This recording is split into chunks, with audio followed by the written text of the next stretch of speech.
I built my company without asking anyone for a single dime. Not my father, not my brother, not the extended family that sat around my grandmother's dining room table every Thanksgiving and told me in so many words that I was wasting my time. I was 26 when I started Vela Consulting, a boutique financial advisory firm, just me and a borrowed desk in a shared office space in downtown Charlotte. My father called it a hobby. My brother called it a phase. My aunt, who had opinions about everything and knowledge of nothing, told my mother I was going through something and that I'd come back around eventually. Come back around. As if building something of my own was a detour from where I was supposed to be. Where I was supposed to be, according to my father, was working inside the family's insurance brokerage, sitting at a desk that had been assigned to me before I could even spell the word actuarial. Learning from him. Deferring to him. Waiting for him to eventually hand me something I hadn't earned so I could spend the rest of my life being grateful for it. I tried that for 2 years. 2 years of watching my father take credit for work I did. 2 years of my brother, who was 3 years older than me and had been given every advantage and squandered most of them, getting promoted over me because, as my father put it, the clients respond better to him. 2 years of going home at night and feeling like I was slowly disappearing. So I left. I didn't make a scene. I didn't give a speech. I wrote a clean resignation letter, gave 2 weeks' notice, and walked out of that building on a Friday afternoon in March without looking back. My father didn't speak to me for 4 months. When he did, the first thing he said was that I was making a mistake. The second thing he said was that when my little experiment failed, I shouldn't expect to walk back in and reclaim my old position. I told him I understood. What I didn't tell him was that by that point, I had already signed my first real client, a regional logistics company looking to restructure their employee benefits packages. The contract was worth $42,000, and I'd wanted off a cold email and a 45-minute presentation that I'd rehearsed in my bathroom mirror 17 times. I told no one in my family.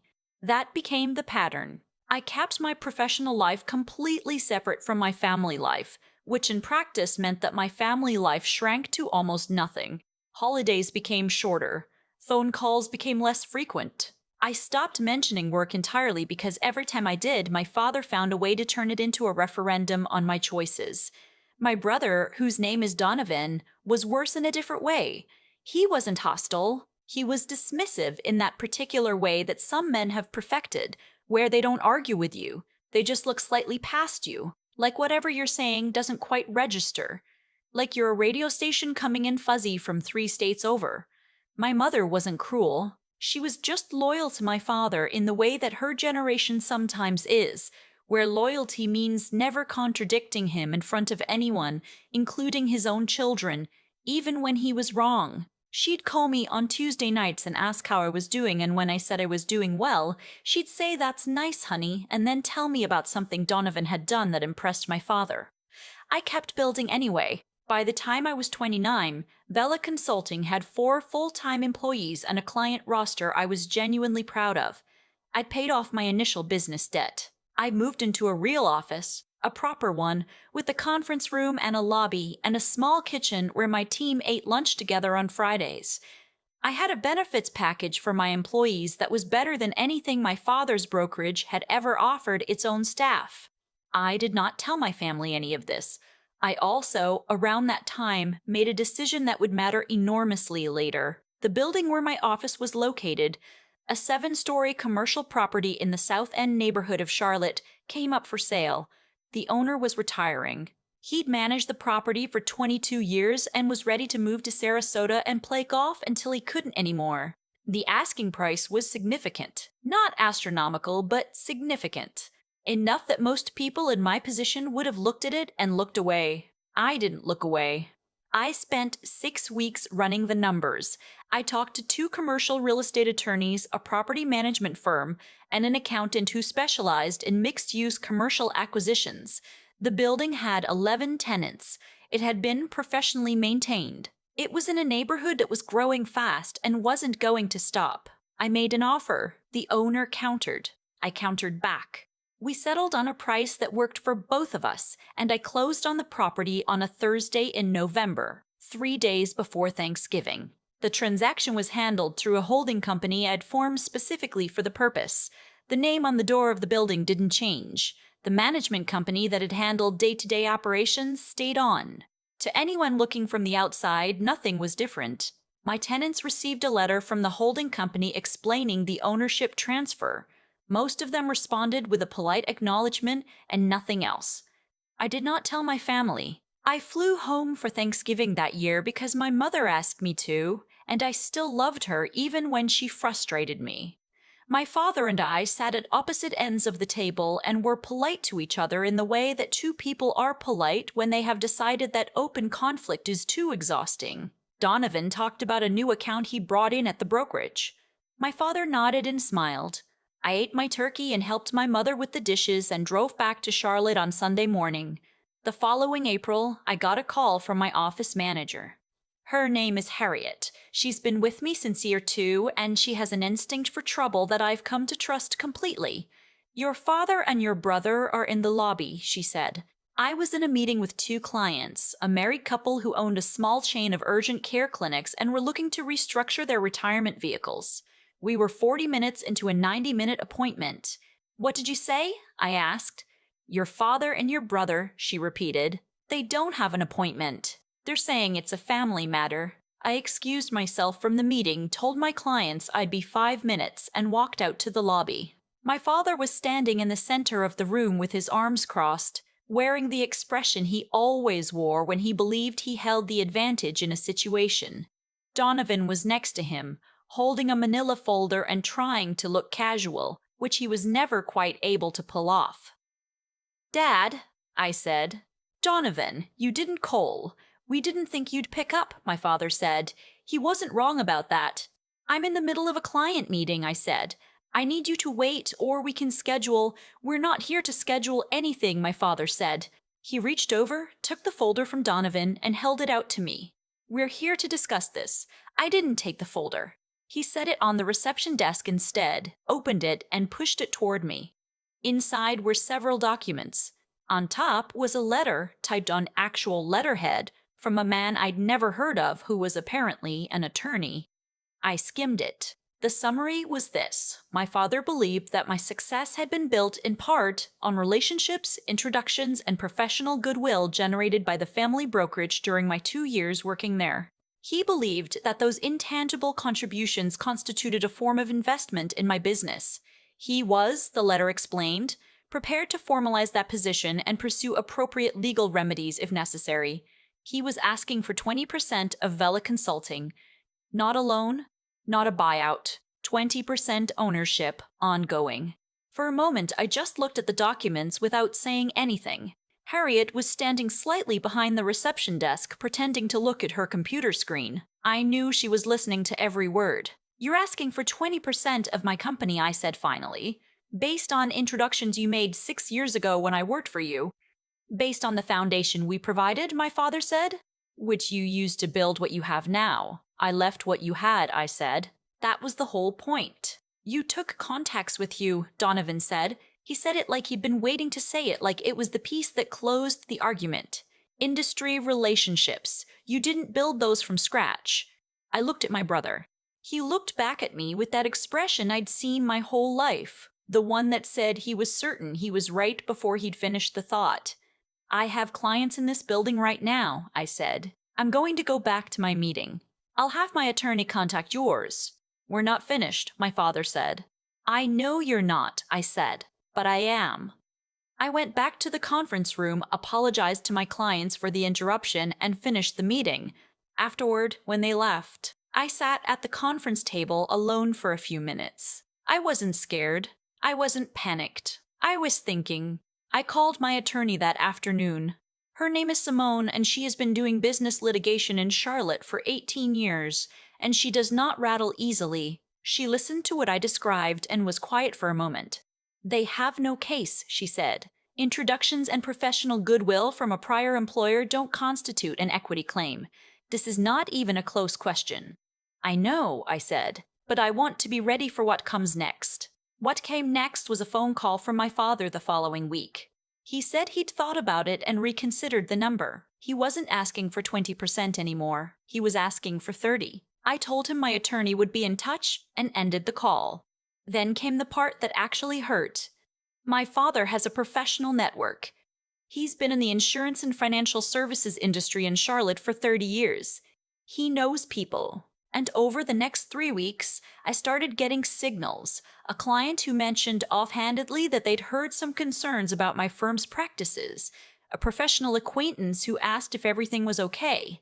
An email from a trade association contact who said there'd been some talk. My father was running a smear campaign. Nothing that could be easily proven, nothing that crossed a bright legal line. Just the slow drip of suggestion that I had left his firm under difficult circumstances, that there were questions about how I'd acquired certain clients, that perhaps due diligence was warranted before signing anything with Vela Consulting. It was calculated and it was effective, and it made me furious in a way that I don't have a clean word for. I documented everything, every name, every date, every conversation that was reported back to me. Simone was building a file. Then my father came back.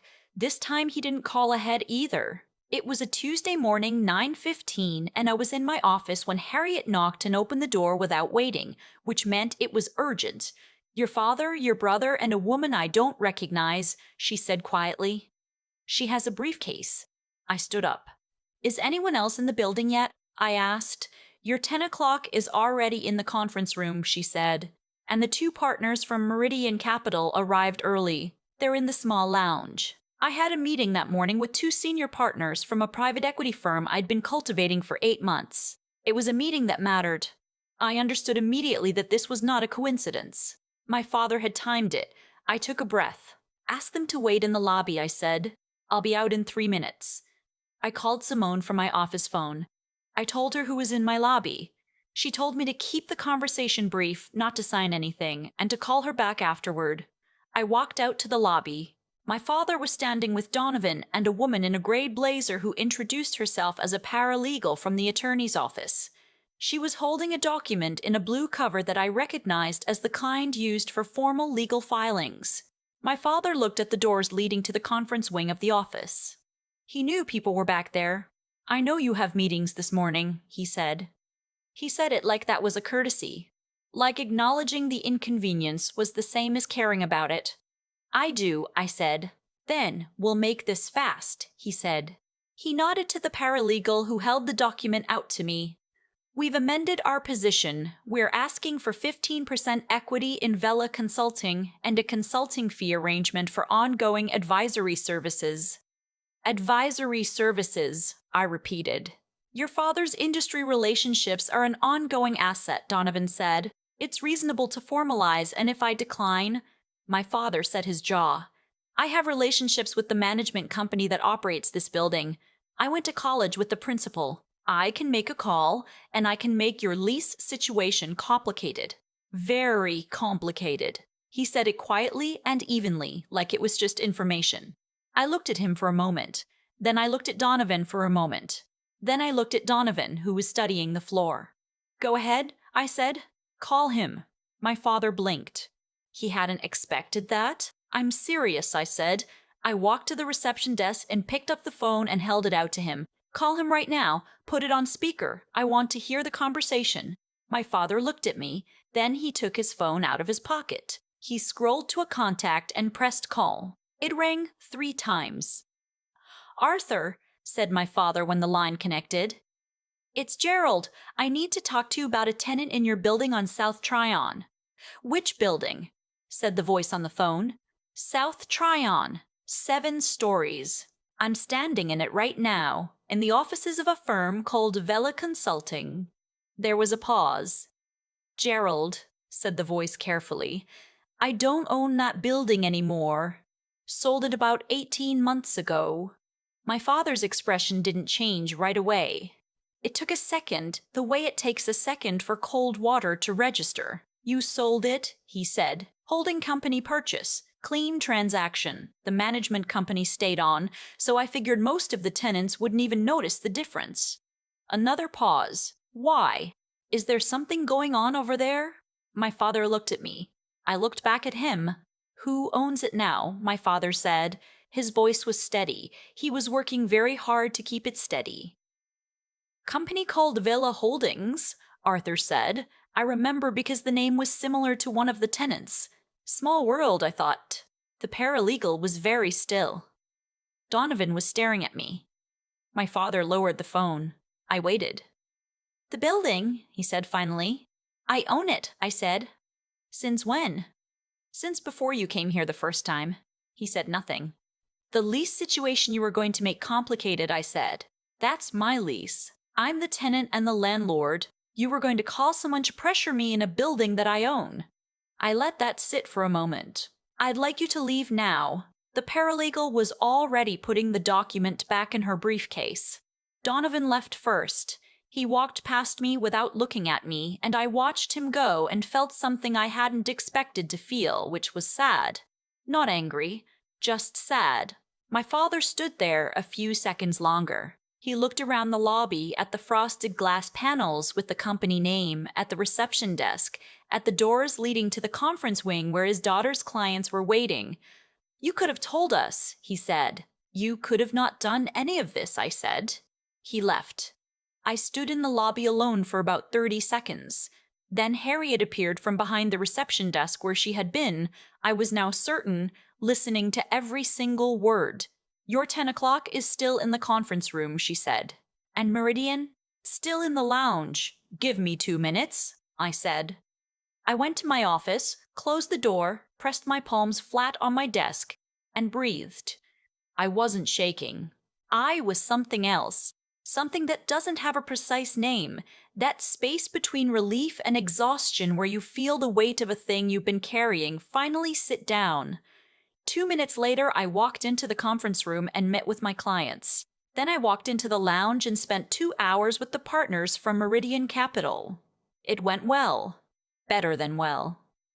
At 5:30, when the office was quiet and Harriet had gone home, Simone called me back. She had spent the afternoon putting together a formal response to the equity demand. She also told me that the documentation we'd collected on the smear campaign was solid enough to support a defamation claim. What do you want to do? She asked. I told her. We sent a cease and desist to my father and his attorney regarding the smear campaign, with a detailed accounting of every conversation that had been poisoned and every client that had been approached. The letter made clear that further conduct of that nature would result in litigation. My father's attorney responded within 3 days. They were withdrawing the equity claim. There was no dramatic confrontation after that. No climactic phone call. My mother called me on a Tuesday night, same as always, and cried a little, and I let her. I told her I loved her, which was true, and that I wasn't going anywhere, which was also true. My father and I have not spoken since that morning in the lobby. I don't know if we ever will. I spent a long time feeling like I needed to want us to, like the right thing was to leave that door open so wide it was practically an invitation. I've stopped performing that. The door exists. Whether anyone walks through it is not something I can control. Donovan sent me a text 8 weeks later. It said, I didn't know he was going to do any of that. I don't know if that was true. I didn't respond. What I know is this. I built something. I built it from a cold desk in a shared workspace and a bathroom mirror where I practiced presentations alone. I built it through the years when my family was calling it a hobby, a phase, a mistake. I built it when no one in my bloodline was watching and when no one in my bloodline was helping, and I built it carefully and honestly and piece by piece. The building on South Tryon has 11 tenants. One of them is my own company. On the 7th floor, there's a conference room where my team meets on Monday mornings and argues about client strategy and makes fun of each other's lunch choices and does the ordinary, unglamorous work of building something together. That's mine. Not a percentage of it. Not a piece that was carved out after someone made a phone call. All of it. I want you to hear this specifically if you're in that place I was, where someone in your life has decided that your success is a resource they're entitled to extract from. Where the people who were absent for the building are suddenly present for the harvest. You don't owe them an explanation. You don't owe them a portion. You don't owe them the performance of family if family was never what they were actually offering. What happened to them? My father's attorney withdrew everything in writing. The smear campaign stopped the day Simone's letter arrived. As far as the professional damage they'd done, I spent the next 6 months doing what I always do, which is showing up and doing good work, and the clients who'd been spooked came back around on their own. Good work has a way of answering questions that bad faith rumors raise. Bella Consulting is still here, still growing. The lease on the 7th floor is secure. I renewed it myself. People ask me sometimes how I stayed calm that morning. My father's standing in my lobby with a paralegal and a blue-covered legal document, Donovan looking at the floor, the Meridian partners sitting 30 feet away in my lounge. How did I not shake? How did I not raise my voice? Honestly, I think I was calm because I had already done the hard part. The hard part wasn't that morning. The hard part was every single day before it. Every day I kept building when no one in my family thought I should. Every day I chose the work over the argument.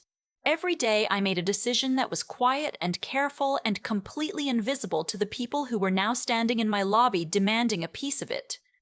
That's the thing about integrity that nobody really talks about.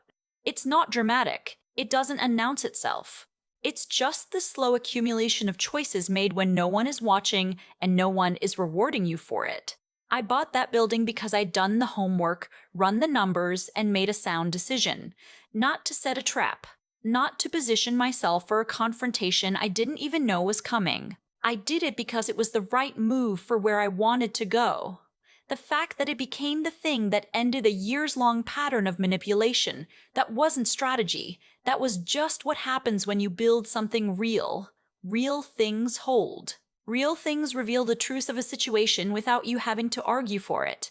My father spent 30 years in an industry built on relationships and reputation. He understood at some level that what he was doing to me, the quiet phone calls, the planted doubts, the suggestions to people in my professional circle, was designed to erode the thing I built from the outside because he couldn't get to it from the inside. That takes a particular kind of intentionality.